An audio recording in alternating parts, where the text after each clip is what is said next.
Cette vidéo a pour objectif de vous expliquer comment visualiser des molécules en utilisant un logiciel qui est le logiciel Rastop. Alors la vidéo a pour objectif de vous expliquer vraiment deux fonctions de base très simples. D'abord comment on repère la structure en 3 dimensions d'une molécule et comment on repère les atomes qui la constituent. D'abord, c'est quoi une molécule?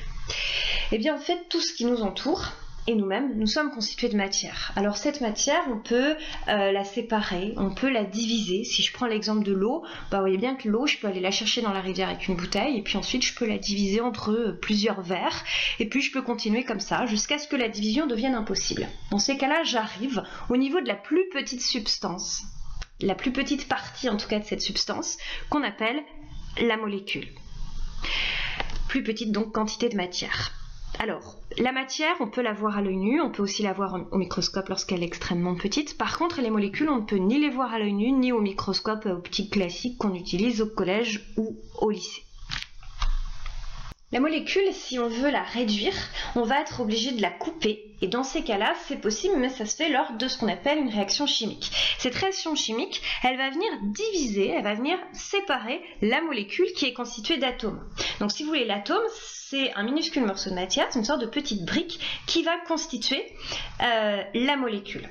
Donc ici, par exemple, pour ma molécule d'eau, eh bien j'ai mon atome d'hydrogène qui est représenté ici par une boule rouge et 2 atomes d'oxygène qui est représenté ici par une boule blanche. Donc ça, ce sont mes atomes. Ma molécule d'eau est constituée de 3 atomes et ma molécule d'eau, sa formule chimique, c'est H2O. H pour les 2 atomes d'hydrogène qui sont présents ici et O pour l'atome d'oxygène qui est ici.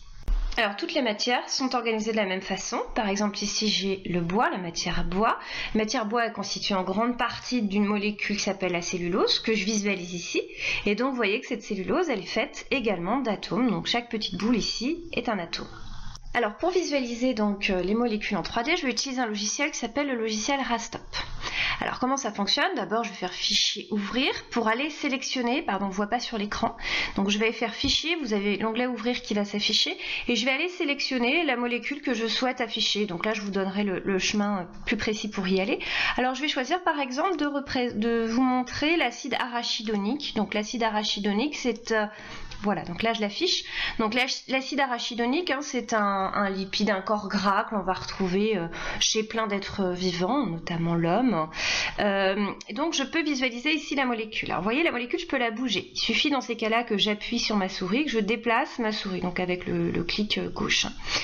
Je peux également zoomer sur cette souris, donc pour ça j'appuie sur la touche Shift et je vais bouger avec la molette. Vous voyez, j'avance ou je recule. Alors moi ma molette ne fonctionne pas très bien, donc ce qu'on peut faire aussi c'est en bas, je peux tout simplement bouger ici, donc mes axes, de manière à déplacer ma molécule, la zoomer. Je peux aussi donc la faire tourner, hein, si ma souris fonctionne pas très bien, je peux faire tourner également avec les petites aides qui sont en bas. Alors pour visualiser d'abord la molécule en 3 dimensions, je vais pouvoir modifier l'affichage de cette molécule. Alors pour modifier l'affichage, j'ai ici des petites icônes qui sont présentes. Alors vous voyez, je peux par exemple afficher, donc là l'affichage ça s'appelle sphère, donc ici je visualise mes atomes qui sont tous collés les uns aux autres. Je peux modifier l'affichage, là j'ai simplement chaque atome qui est représenté par une petite croix. Ici j'ai l'affichage fil de fer, donc qui était celui que j'avais tout à l'heure. Un des affichages qui est le plus intéressant c'est boule et bâtonnet, puisque je vois à la fois les atomes qui sont représentés par une petite boule et le bâtonnet en fait va représenter les liaisons entre les atomes. Donc après je peux encore modifier différents types d'affichage. Je vais rester en boule et en bâtonnet. Alors ici je peux bien visualiser à quoi ressemble ma molécule en 3 dimensions, je peux la bouger. Alors en gros vous aurez plusieurs types de modèles en 3 dimensions possibles. Alors là j'ai choisi de vous représenter par exemple une molécule qui a une configuration en 3 dimensions sous forme de chaîne. Vous en avez certaines qui vont être plutôt pyramidales, d'autres qui vont être en forme d'hélice par exemple, et puis bon vous savez d'autres modèles possibles. Alors je reviens au logiciel Rastop. Donc le logiciel Rastop va me permettre de repérer les atomes qui constituent la molécule.